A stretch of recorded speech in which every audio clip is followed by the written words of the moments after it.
बार की बात है, एक गांव था जहां लोग बहुत सीधे साधे और थोड़े नासमझ थे। इस गांव में हर रात एक अफवाह फैल जाती थी कि जंगल के किनारे एक भूतनी दिखाई देती है।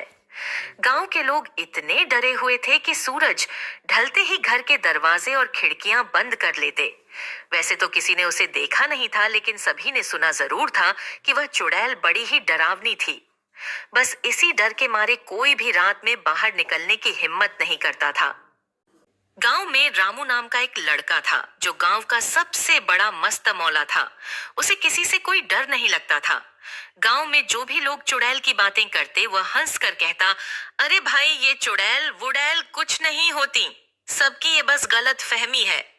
एक दिन रामू के दोस्तों ने उसे चिढ़ाते हुए कहा, अगर तुझे चुड़ैल से इतना ही प्यार है तो जा रात को जंगल के पास से होकर दिखा। रामू ने सीना चौड़ा करते हुए कहा, ठीक है, आज रात मैं तुम्हें दिखाता हूँ कि ये चुड़ैल फुड़ैल कुछ नहीं होती। रात को रामू अपने दोस्तों के साथ गांव के किनारे पहुंचा। दोस्तों ने वहीं रुकने का वादा किया और रामू को अकेले जंगल की ओर भेज दिया।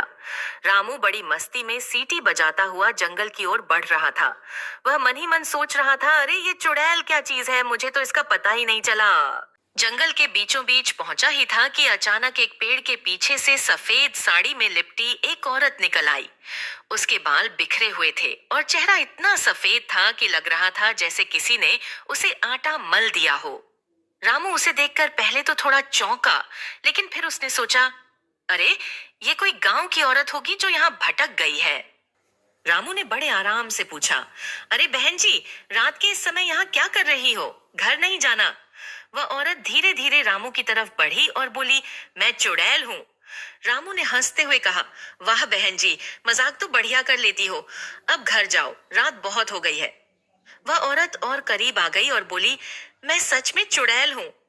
रामू ने सोचा, ये तो बहुत बड़ी ड्रामेबाज लगती है। उसने औरत से कहा, अगर तुम सच में चुड़ैल हो तो जरा कोई जादू टोना दिखाओ। चुड़ैल ने आंखें बड़ी बड़ी कर लीं और रामू को घूरते हुए कहा, अभी तुम्हें दिखाती हूँ।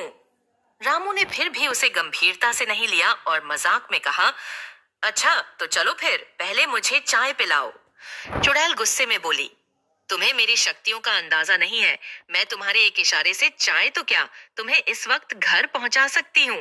रामू ने फिर हंसते हुए कहा, अरे वाह, तो फिर मुझे घर ले चलो, वैसे भी काफी थक गया हूँ। अब चुड़ैल सोच में पड़ गई। उसने सोचा, ये लड़का तो मुझे बिल्कुल भी नहीं डर रहा, कहीं मुझे ही घर न ले जाए। उसने रामू को डराने की आखिरी कोशिश की। उसने अपनी आवाज को गूंजदार और भयानक बनाकर कहा, तुम सच में मुझसे डरते नहीं हो?